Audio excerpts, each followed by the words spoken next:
Ladies and gentlemen, the number something or other, I don't know, 74th ranked sports and recreation podcast in the world, Cheap Heat. Stat guy Greg has been replaced. His stats yesterday were god-awful.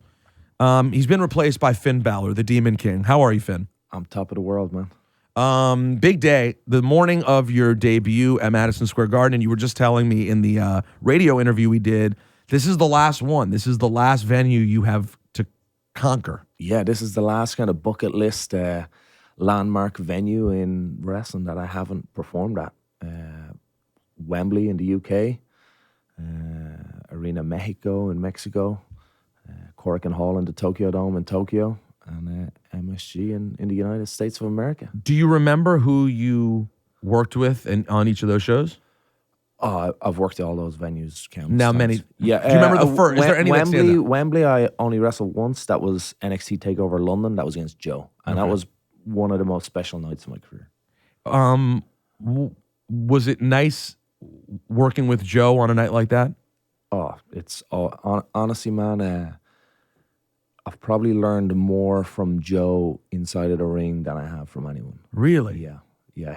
What is it about Joe that makes him so... I don't. He kind of turned me from being a wrestler into a fighter. You know, he made me fight him, and it kind of transformed me from a boy to a man, I believe. You know? Is he stiff?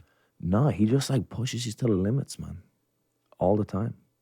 So explain that difference, though, because there's this misconception in wrestling about stiff. Right. Yeah, he's snug. You know, but like, if someone says he's stiff, doesn't necessarily mean you're going to, like, that to me means you're going to get hurt. Right.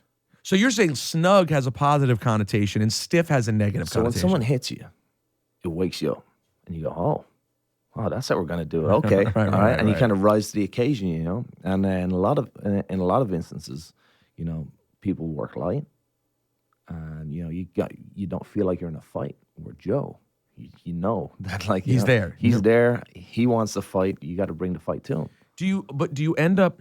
Can you also have great respect for someone who works particularly light? 100%. It's an art. Because yeah, you know, and they're different art forms. It's different versions of the art form. Exactly. Because that's what some people will tell you. You know, like there's some people just like, oh my God, this guy worked. You know, there's like Andre, for example. I know could work really light, and people would not necessarily know.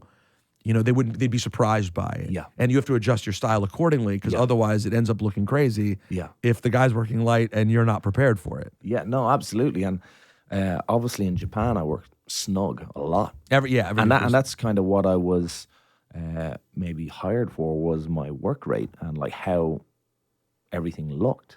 And then when I came here, I think I felt victim to kind of working lighter. And I feel like because that wasn't natural to me, even though like to a lot of people, that's like how they do it best. It wasn't how I done it best. And it wasn't what I got hired for.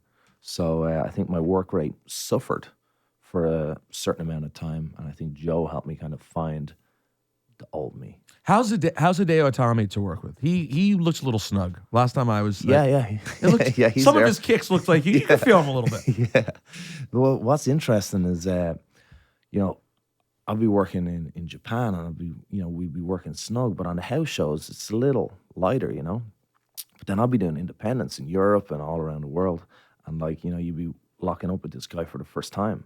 And they have this misconception that like everything is like concrete, you know, like they're just whacking you. And like the first time everyone would hit you, it's just like, whoof. It's like a baseball bat, you know? Right.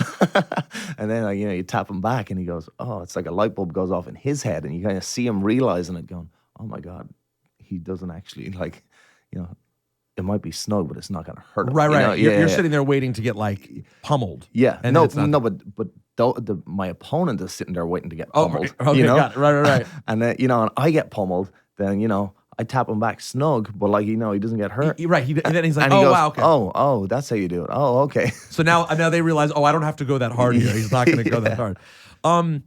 What's it like? You know, your ascent was interesting, and you eventually make it WWE after being in the business for a very long time. were you at a point, was there ever a point of this may not happen and I'm cool if I end up working ROH and I end up working New Japan and I do all the other big things? If I don't become a WWE superstar, that's cool? Or was it always like, no, no, no, I'm having my WrestleMania moment, like that's happening? So when I started this kind of wild journey, all I wanted to do was have one match. And then I wanted to have another match. And then I kind of wanted to have a match in Japan, but I didn't have like, a plan of how I was going to put that into effect. But, naturally it just happened. When I was in Japan, I was so happy and so content that I'd actually tried to get a 10-year contract, which would have kept me there for the rest of my career. So at that period in my career around 2012, 2013, I was content to like never go to WWE. Because was that mostly based on how much you just loved life in Japan? Yeah, the balance of work, life, the art of Japanese wrestling, and just kind of the group of buddies that I had there, and I felt like we were all kind of working together towards the same goal.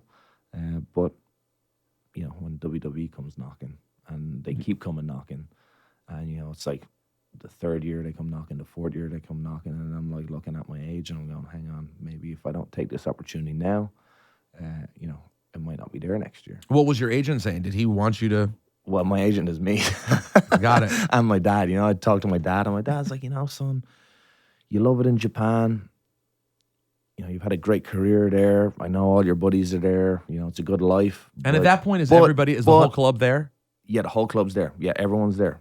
So I'm kind of the first one to kind of rock the boat and up ship.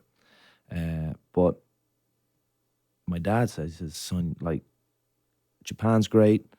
Your life's great. You get to come home a lot. You see your family, you see your friends. You work in Japan with all your buddies. But you grew up watching WWF, and that's what made you fall in love with wrestling. So why don't you, follow your real dream?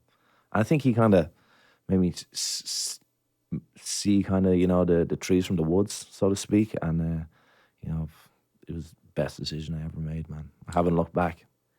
So, real quick, what was that lifestyle like, though? You guys are there, and I've had the privilege of getting to go to Japan a couple times in the last couple years. Yeah. Actually, you were just standing there in the room with our promoter who brought us out there last year for a concert. We had a ball, and the one way I describe Japan to people, and I've really only spent time in Tokyo, with the exception of like a day trip, but there's something incredible about it in that it feels absolutely like the most foreign place I've ever been to. And I've been to a lot of places, but I'm like, it's the most foreign feeling place ever. And yet the most at home you will ever feel being abroad. And because the way people treat you, and the cleanliness, it's just, it's as wonderful as you've had described. Yeah. So just take us through that experience of like what life's like when you're with your wrestling buddies. Like you said, you get to go home, but then you get to be there for weeks at a time. And I'm guessing, and you guys all, it's interesting because you all stand out, obviously. People see you and know there's something going on. Well, yeah, when you're standing next to Bad Luck Fale or Giant Bernard, obviously you stand out. Thankfully, like, I'm not too much of an imposing figure, right, so the I could kind of blend in right. by myself. But, when I'm stood next to Tyson Tomko or Scott Norton, it's a big issue. Exactly. So, what made it so fun? What was the nightlife like? What was the deal like in Japan? It wasn't that it was any one particular thing, but I think for me, having that kind of balance of living in Ireland, getting to see my family, like kind of rural town, to like this giant city that's kind of like something out of like the Fifth Element or something, like, and just like, it's kind of like as you said, the most alien kind of first world country in the world. It's literally like going to space, but there's humans there. Right. I know. And the first walk through Shibuya is truly like, you're like, what is this? Like, Yeah. what's happening here? Yeah, and then again, the order of everything, like, there's 12 million people in the city, but everyone, like, it doesn't seem like chock-a-block. The train, just a small example, people waiting in lines on the platform for the train. The train pulls up, doors open right by where the line is. Everyone lines in, like, goes in order, and it's just, even though it's so hectic, it was so peaceful, So I was very calm out there. Yeah, and what are the fans like? I mean, we know that they're very respectful of the art. Particularly, the Japanese treat American arts, whether it's music or wrestling or anything else, with great respect. They really appreciate it, and we know that the crowds love to applaud chain wrestling and things of that nature. But what were they like to interact with outside of the ring? Just the same as anywhere else, really, But it's funny. It's not just they don't just react to wrestling that way. Like I went to some gigs, and it was the same. I went to see the Kooks live, and it was the exact same, almost silence. Scissor Sisters, almost silence. So it's just how they appreciate. They just pay attention as opposed to kind of interacting with each other. Yeah, they don't. They're not as much as. I love wrestling fans. They're people who I'm one of and will always relate to and want to talk to. But at the same time, we have a tendency in America we like to put ourselves over as fans, right? And we want to put ourselves. You said in the it, show. man. Yeah, I said it. We do. We love to be a part of the show, and sometimes But that's it's great, awesome. man, because you buy a ticket, you're there, you have a voice. Hey, listen, there's and it should be heard, And there's no WWE without the WWE universe. Yeah. But at the same time, it is cool to see the people who are there to just be I just want to see what art you're going to give us. Yeah. I mean, it's just a different style. Yeah. So in WWE, you have a lot of people who, first of all, the company has changed. I keep hearing this, that the company has changed. Matt Hardy and I spoke about this last week on the podcast, how much the company's changed in the 10 years that he's gone. But there were a lot of people, for a long time who would have sour grapes or maybe just had a bad experience. Who knows? I'm not here to say that everything that's ever happened in WWE has been perfect. But your experience as the longtime indie guy, true master of the art, your experience so far in WWE, you said it sounds like has been nothing but awesome. Yeah. Did that surprise you? Did you expect there to be this, it's corporate, there's a lot of BS to deal with? What were your expectations and what's the experience been like? There has been some adjustments, but honestly, I think it's testament to the Performance Center and NXT and how now they're kind of grooming people in, and it's not just getting chucked in at the deep end on Raw, because I'm sure a lot of people, I think, were annoyed the fact that I spent so long in NXT. How long was it total? It was 2 years, I think. Yeah, maybe a little more. And a lot of people were like, oh, you're not being used right. You should have been brought up onto Raw and SmackDown straight away. You shouldn't be going to train at the Performance Center. You shouldn't be doing those shows at NXT. But for me, I felt like I needed to do that, and I needed to go through that adjustment phase. And I learned probably more in those 2 years at NXT than I had in the last, say, 5 years of my New Japan run. And I was learning to work a different style, getting to know not only the boys, but the office staff, how the company works, what's expected of me when I go to an interview or an appearance. And I think if I had been just chucked in on Raw first week, it would have been very overwhelming. But and there's a chance, and I just want to say to people like that, everyone's on that really. People need to go. Two things. One, if you want to still enjoy NXT, NXT has to have stars, right? So you can't just be they need to get, the second someone blows up for 2 months, everyone's put them on the main roster. So number one, well, then what's going to happen in NXT? You can't have a period where there's no stars in NXT. Yeah. They need time to build the next ones. Absolutely. And second of all, the people who have shined the most out of NXT are usually the people who are there so long. Let's look at Nakamura right now. Yeah. The guy, I admit it, I acknowledge this right now. I said it proudly on the podcast. I don't want you to feel bad because you also have a leather jacket at the same price point.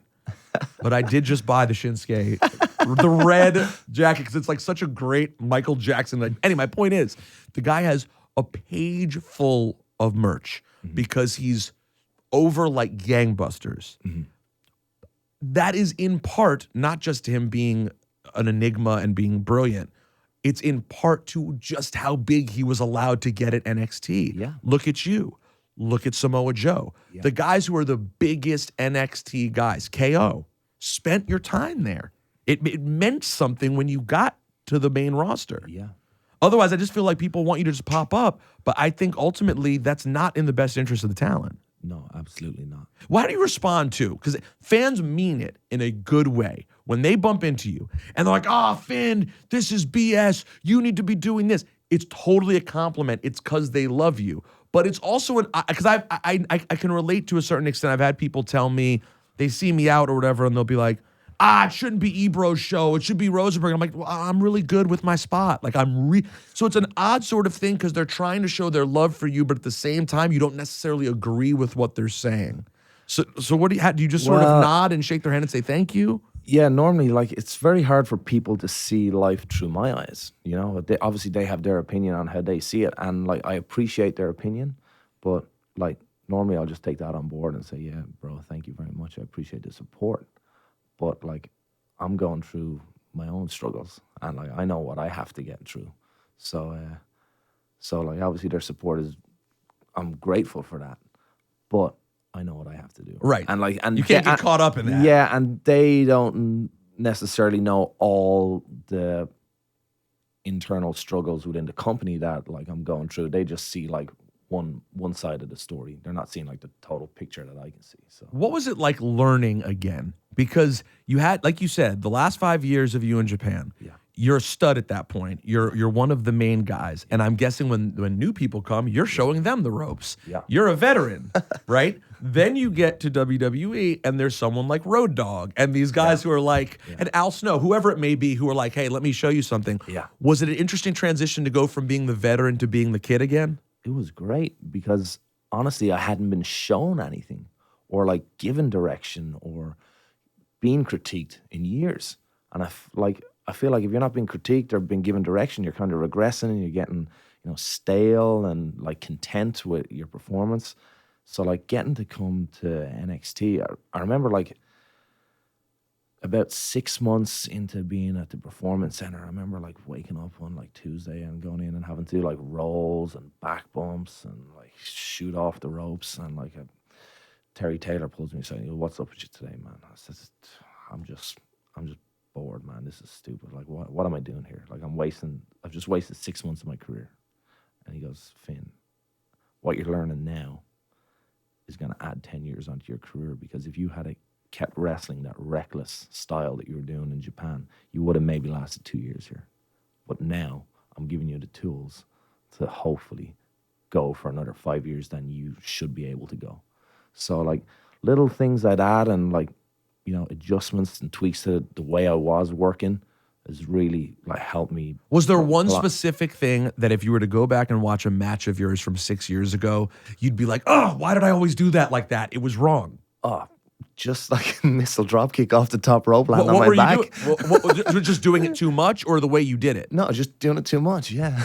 Like you can't do that all the time. Yeah, no way, man. There's small things like I'm sure like I can't even like pick one right now, or like even if the people would notice it, like different things that I would do, but like there's so many small nuances that have changed thanks to like Terry, or thanks to like Road Dogg or Hunter or Matt Bloom, or even like Robbie Brookside with like facials, like, and like sometimes like so many times in wrestling when you're training, like you're kind of trained once by your local trainer, how to do a headlock, how to do a headlock takeover, shoot off, drop down leapfrog, hip toss.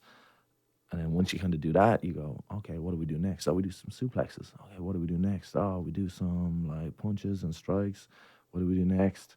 Do some flips. What do we do next? Oh, we'll have a match. And then you just start having matches and you never like kind of brush up on those basics ever again, So, and like a lot of people just go through like a 10-year, 15-year career with having like practiced a headlock, which is like, or a lockup, the fundamental beginning of every match. They've only like practiced it like, 2 weeks, 10 years ago.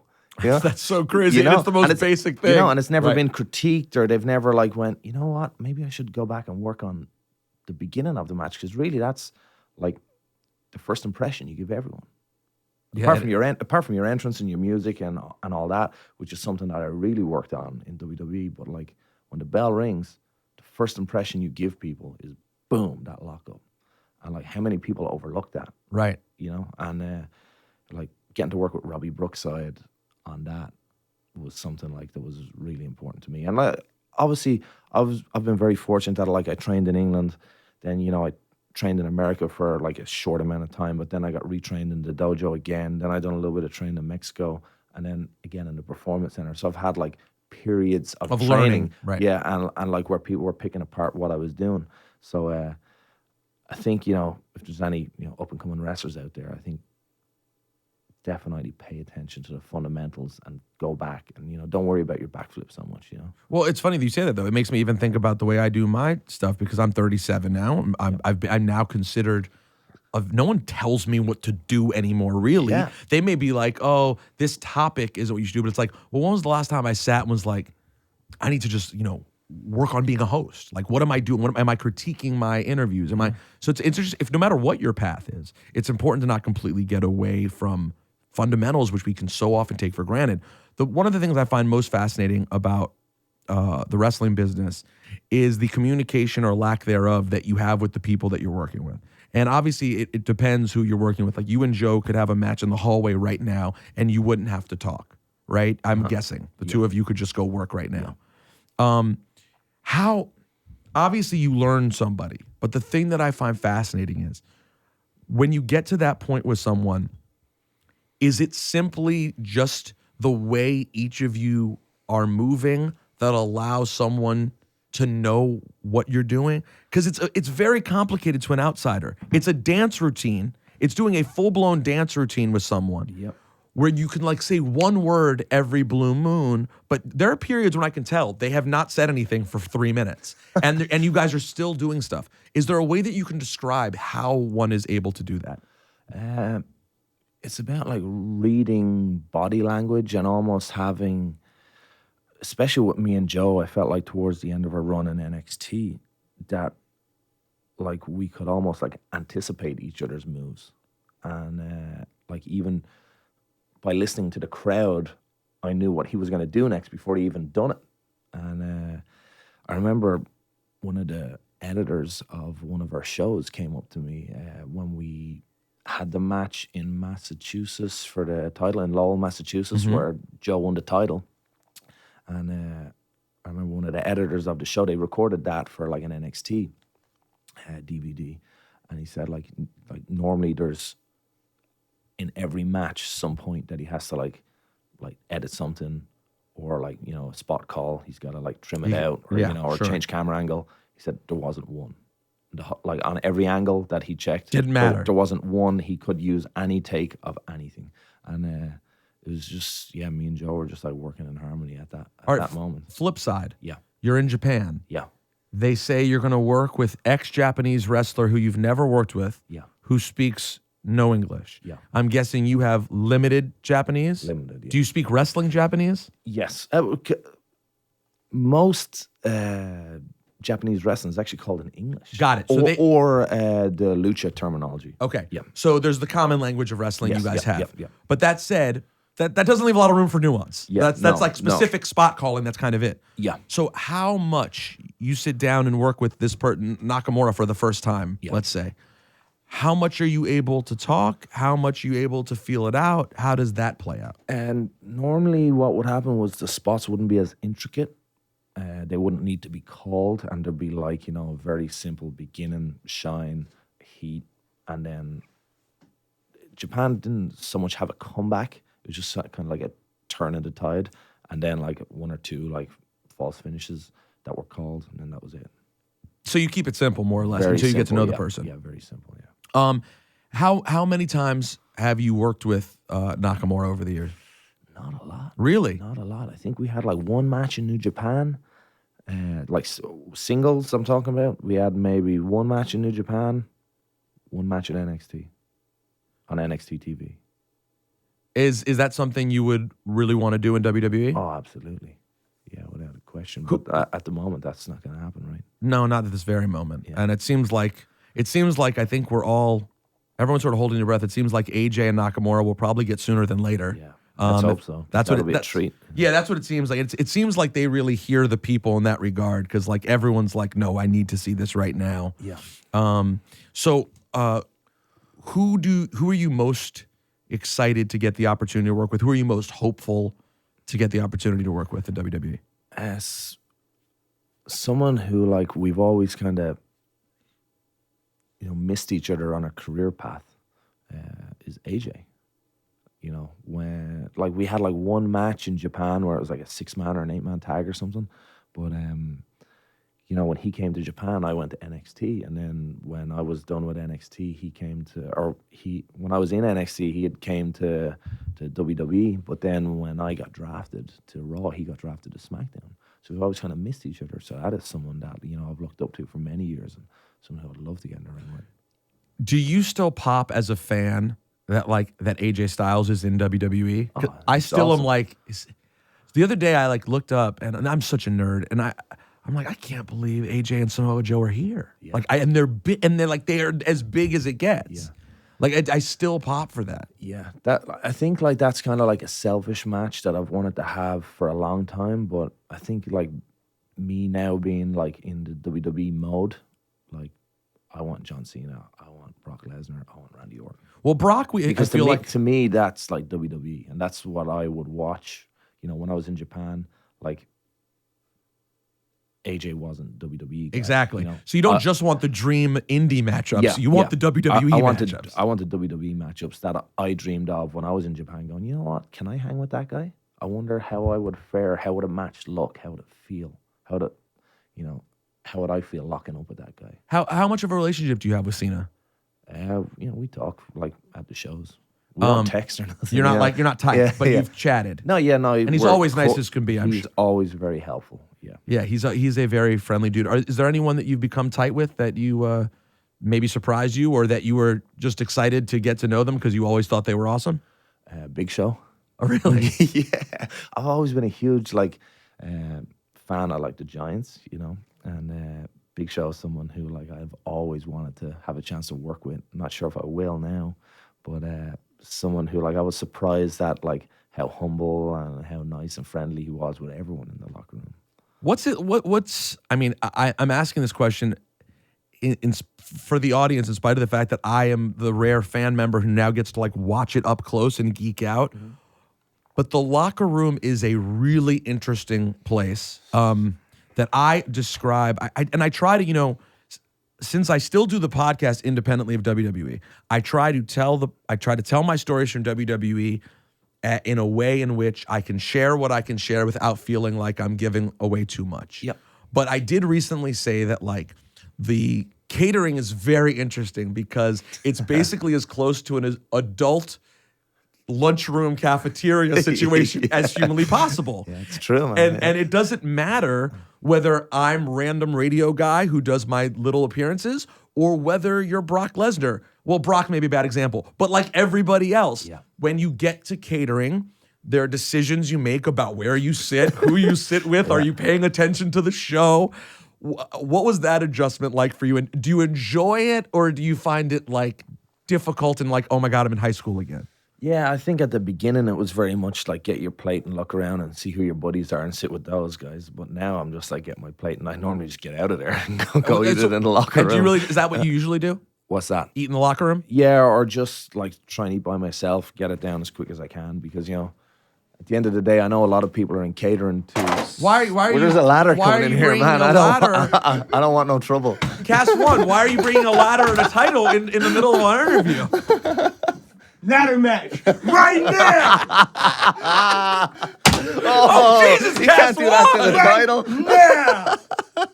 Yo, by the way, Finn, take a look at that title with the old F on it. Wow. Oh, wow. Y'all couldn't help myself. I'm sorry. Yo, Cast one. Is this a sign that though? I What couldn't is help that? We should myself. get the WWE guys to start signing. Yes, we should. We should. Get a Sharpie for Is it. this a I'm gonna leave replica? here, so if you Is guys- this a Yeah, replica? it's a replica, but he got that replica from the 80s somehow. Wow. Or early, or I guess, or 90s. That's a beautiful title. Thank you, Cast One, for scaring everyone. Leave that there. You think about it. I like the way it's like a wooden ladder. Like he's going to do some painting or something, yeah? I've never seen that ladder in a match before.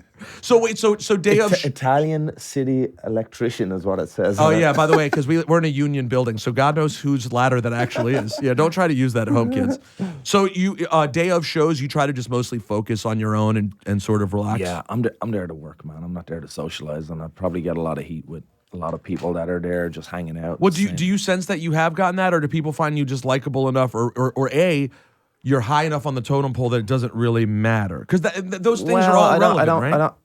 Maybe they are, but like I don't ever take that like position on the totem pole into consideration, or even consider myself high up on the totem pole. But for me, I'm there to work. Like, I'm not gonna barge into your studio when you're working and go, "Hey man, what's up? How you doing? How's the family?" You know? Right. So like I hope that people don't read into my demeanor on show day at 6:30 in the afternoon when we're about to go live. That oh, that guy, He's a douche. Yeah, Yeah, right. he's What's a wrong with douche, that guy? No, although I've seen, you seem like one of the guys there's different variations. There are people who are totally loose. There are people who are, as I said this on the podcast recently, there's people like Dean Ambrose I've literally never said a word to. Yeah, well, I've said maybe one more word than you. Okay, let's say, because day of, I see him, and here's the funny part about Dean is, obviously my job there is to work with Renee. So I'm always with Renee, right? I'm sitting, going over notes, chatting, and doesn't matter. You never see Dean. He's the guy who, when he's there, day of show, you might see him march into catering for a second, grab his coffee, march out, but you can tell he's a guy who's Focused, yeah. he's laser focused, and he's taking it to. And then there are guys, maybe they don't have that much to do that day, or they're done, or once they're done, they don't give a damn. Yeah. But it's just different for everyone. Now, the one tough question I got to ask you is, someone I think tweeted me this, and I hadn't really thought about it when I mentioned having you on. They were like, "Yo, it's been a long time since Finn's been featured on a pay-per-view," and we have. Not really. How long has it been? Well, I was in the main event of that Extreme Rules, so that was 5 weeks ago. Wow, it's been a full 5 weeks. Though. Yeah. How do you recover? God, well, hold man. on. Do you feel I'm though? losing steam. Do you feel? Are you happy with where you're at right now in the main event picture on Raw? I'm just happy being on Raw, being featured every week. And that was the thing that sort of stood out to me, is that I was like, all I know is what my natural connotation of you in my head is, and that is that you're a guy who gets a lot of time. I feel like you always have a lot of time, and I feel like right now we were in a moment where we thought maybe you'd get Brock Lesnar in the immediate, and now it appears that won't be in the immediate. Although I guess none of us really know what's going to happen after Sunday. Yeah. But so you're just generally happy, being healthy and active every week. Listen, man, after going through what I went through for 6 months, just being back on the road, being back in the car with the boys, being back on the show, feeling the energy in the ring, and actually kind of still finding my old self and getting comfortable with my work again. That's all I'm happy with. Was Mania season tough? Yeah, it was. It was interesting because the rehab was going really well, that I was almost ready for Royal Rumble. And there was talk of me, potentially being ready for Royal Rumble. And that was out there. People definitely talked about online too. And I missed that, by a small window. And then once I'd kind of missed that, I hadn't really heard anything. And, rehab was still going well. And they were talking, "Oh, yeah, well, Mania is just around the corner, So, oh, okay, cool." And then, I got cleared by the doctors. And they're like, "Okay, well, it's kind of a little late to kind of feature you in a program. We don't want to throw it away. So, we're going to hold you off till the night after." And obviously it was kind of bittersweet. Obviously it's great to be cleared and starting to feel better. But obviously kind of the target, the whole 6-7 months of the rehab was get ready for Mania and come back with a bang. Having to watch WrestleMania from one of the suites, that sucked, to be honest. But in hindsight, I wasn't ready. I was back on the house shows. I was kind of getting my feet. Oh yeah, back. that was the part that was funky about it. Is you and Triple H. I saw you guys work the week before. You were ringside. Yeah, I was ringside in Westchester. That's right. You worked the show, Yeah. and then I was and I remember going to the podcast and being it's crazy because it's rare that you see a name as big as you doing house shows, but you're still not coming back for the big show. And I remember when they called me up and they said, you're going back on the house shows, but we're keeping you off TV. I was like, "Is that normal?" And they're like, "No, it's not normal at all." I was like, "Okay, well, if you guys are cool with it, I'm cool with it," because I just wanted to wrestle at that point. And a lot of people were like, "Oh, why the hell isn't he on TV? Why isn't he back on Raw?" But I wanted to be back on Raw, but I wasn't ready. Even I felt when I finally came back on Raw, I wasn't ready. It took me about a month to kind of finally get my feet going and kind of, you know, firing on all cylinders. It takes a long time, man. Like, you can kind of do the moves and you can be there and you can be present, but to actually be like feeling it I was gonna say, and when feel you're really out there good. and feel confident in everything you're doing and like get all your peripheral vision back, you know, not be like so like, you know, tunnel vision. It took a while, man, and it's only kind of starting to get there in the last month. What other sports are you into? I'm into football or soccer. Soccer. Yeah. Who's your team? Tottenham Hotspurs. Okay.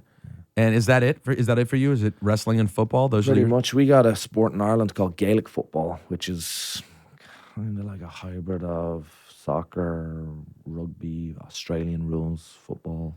you guys of all pretty those tough, yeah. of all those options that are close to football, you guys still had to have your own one. That was not rugby, American football, Australian rules football. You're like, no, F all Yeah. that. We have to have Yeah. our own slight Yeah. hybrid. Yeah.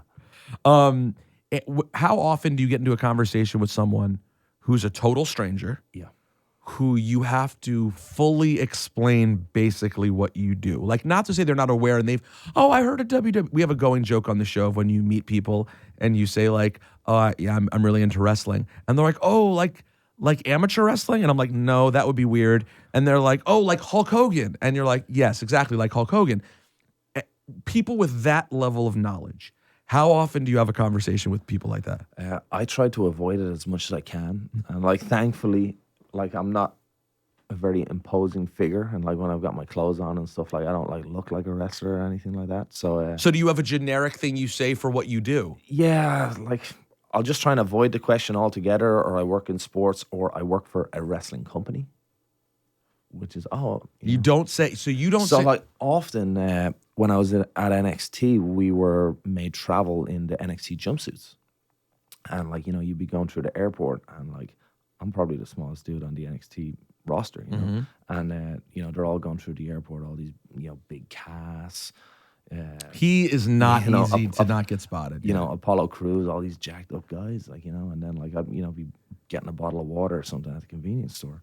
And the lady, are you a wrestler too? I'll be, no, I just work at the office. You know? And they're like, I just help set up the lights. You know?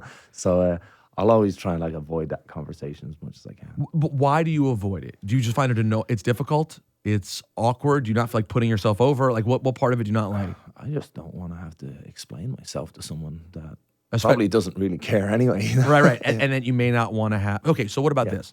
Let's go back in history a few years. Let's say you meet a chick and you're getting to know them. Mm-hmm. Do you enjoy, if you really like someone, do you enjoy, I don't want to say smartening them up, but do you enjoy having the conversation of getting to, if they care? Because now this is someone who cares about you. Do you enjoy getting to explain the business to them? The only thing I can relate that to is like my buddies back home in Ireland. Okay. And they don't get it at all. They just think like wins, losses, you know, like They're like keeping track. Yeah, like rock and roll, you know. So like trying to get to explain the business to someone, maybe I just don't do a very good job of it, or like I'm leaving out like crucial pieces of information that I take for granted, you know, that like I just think people should know. So Because you're too in it. You're just too deep. Yeah. What and how big how many you're one of five. Yes. How many boys, how many girls? And there's 4 boys, 1 girl. And how into the product are they? Like, do they watch you a lot? They have gotten more into it now that I'm on Sky Sports, which is Right. the local sports channel. Yeah. So it's easy enough for them to watch. Yeah. And what about your parents? Oh, they're huge fans. So They've always were? followed me all over the world. Like when I was running indie shows in Ireland, my dad would drive the ring truck. Oh, wow. Yeah. So he went really. Oh, yeah, he went hard. And was he a fan as a kid too? Was he always a fan? Honestly, one of my earliest memories of life is watching English wrestling on TV with my dad and my granddad when I was about like 4, because English wrestling was so popular at the time that was the Saturday afternoon show that you would have to watch to get like the soccer results. They would like flash them up on the screen, the soccer results, because wrestling was more popular than soccer at the time. Jeez Louise. Yeah. And who were the biggest names of that era in English wrestling? Like Big Daddy, Giant Haystacks, Mark Rocco, Johnny Saint, who was just at the Performance Center for the last 6 months. So like, Wow, really? like someone that I was potentially watching. I don't know who I was watching when I was 4 years old. I was watching wrestling on TV, but he was one of those stars at that time. And then I get to train with him, like, you know, So 30 years later. Did you mark out harder than anyone else at the training center for me? For sure. I was like, you guys do realize who he is. Because, you know, some of the guys at the Performance Center are like transfer athletes from like NFL or Unless they're a real kickboxing. nerd, like a Yeah. real fan, Yeah, for they're- real. Yeah. And But, like, who's that elderly gentleman? He's like one of the greatest, you know. what was your relationship with Dusty like? Good, very good. Yeah, obviously it was short-lived, sadly, but someone who really helped me kind of find my voice within myself and like not worry so much about cutting a promo as opposed to just talking and just be you, you know. He says, you don't like, you know, you got an accent, you're Irish, just be you. That's different enough as it is, you know. We got to let you go. And of course, tonight, Madison Square Garden, Finn's debut, once in a lifetime opportunity to see someone kind of achieve their dream and play MSG, work MSG tonight against Carl Anderson with Luke Gallows. You got to watch out for him as well. Uh-oh. Who right now, what legend, even whether you've met them before or not, if you show up in an arena and someone says, hey, you know, so-and-so's here, will you instantly be like, really? Who would do that for you? Who exists? Who's alive still that would make you get that way? In wrestling? Yeah. I've been fortunate enough that I've got to meet most people that, Well, so then give us some that created that feeling for you. That you went, oh, you know, someone recently that gave me that feeling was Action Bronson. Meanwhile, we're actually could walk in here, no one would pop. We was like, what's up? So like he was at one of the, like I've been listening to him for years, you know, and he was at one of the shows. I want to say in Jersey, No. I was with Action. It was at Long Island. Long Island. Yeah, It was the whatchamacallit, the shake up. yeah, and it was the day that I had the match with Jinder. Yep. Oh yeah, that's right. Yeah, and I got to meet Action beforehand, and I was like popping like crazy. That is not what I said. So how big a hip hop fan are you? Yeah, pretty. But like going, obviously I don't keep up with it as much currently, but like going back from like when I was 14, 15, like I was Wu-Tang, Nas, the whole, you know, Snoop, Wow. Dre. Yeah, So you've probably watched old YouTube freestyle videos from this radio station many times. probably. Yeah. Real quick, the Jinder, did you have any idea in that moment when you had that match with Jinder what he was on the verge of becoming? I did. Yeah. You do. Just look at him, man. I know. Yeah, I think if anyone couldn't see the potential, you know, they're blind, because I think he's a perfect heel for this business. I know there are a lot of people who go through the like, he doesn't deserve, and I don't quite get it because I'm like, well, how long do you have to be around? What work is deserving of getting a run? Does it mean like, so you're only deserving if you'd gotten a push previously? Because I almost feel like you deserve it more because the guy got the worst looks ever. Yeah. You know, like one after another of like, no one could make this gimmick work. Yeah. And now he finally is in a spot where he busted his ass, and you're bound to get and it. still busts his ass, man. Yeah. Like, no one works harder than him in the gym. I've seen him. He brings all his meals with him. He's got like gallons and gallons of water he's chugging all day. He's relentless. Is there anyone else, last question, anyone else right now besides Jinder who's really made you step back and go, whether on mic or in ring, that you're like, whoa. The Miz. Really? Yeah. And like someone that before I was in WWE, I didn't really get. And like since I came to WWE and like seeing the way he carries himself, you know, backstage, on screen, and getting the opportunity to work with him on Raw, 100% class act. Yeah, I'm a big fan. And again, you talk about perfect heel. Yeah. Like the thing I love about The Miz is he will always be booed. Yeah. It doesn't matter. He wants to be booed. Oh, he wants to, Yeah. and he will always get it. And like I had a moment the other day where I said, man, you know what I love about Enzo and Kast right now? Enzo gets truly cheered as a good guy, and Kast gets booed. Like it is a good old fashioned, the big guy turned on the little guy, and everyone's falling into line. And as much as I love everyone cheering for whoever you just find is good, it's nice when there's a time when the show just works out the way it's supposed to work out. Finn, speaking of things that worked out, we're glad as wrestling fans it has worked out for you. I thank you because when I have enough guys who look like you, it makes it easier for me to keep the TV on with my wife watching. So the more my wife can look up, and when are we going to see you as Demon King again? If you were to predict, Watch this space, man. No plans right now. I for the record, I want to say right now, Yeah. and I don't know for a fact that The Office listens to this podcast, but I think that they do. If it doesn't happen at SummerSlam, I'm gonna have a real conversation with someone. I don't know who, but I'm talking to someone about it. We need it at least 2-3 times a year.